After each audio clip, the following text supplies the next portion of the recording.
This is the Lone Crater YouTube. We hope this video helps. You start by confirming prerequisites. Docker Engine and Docker Compose must be running. Next, create a user-defined bridge network for predictable DNS and isolation.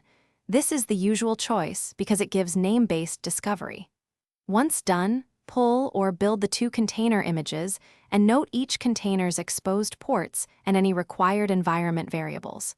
Make sure to map volumes for persistent data. These first steps set up connectivity options and security boundaries, so get them right before moving to linking and service definitions. You now create the network and declare services.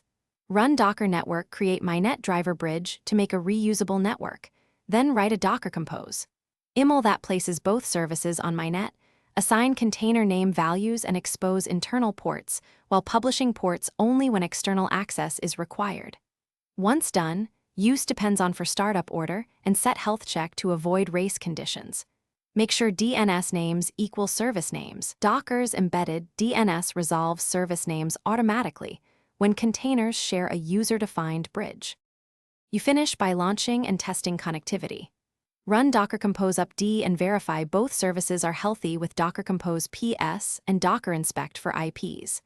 Then Docker exec into one container and curl, or ping the other by service name and port.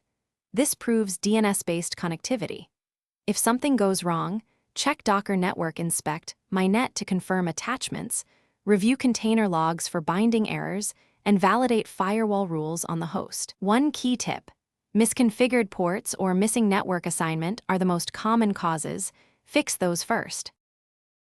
Thanks for watching. Consider subscribing if we helped you.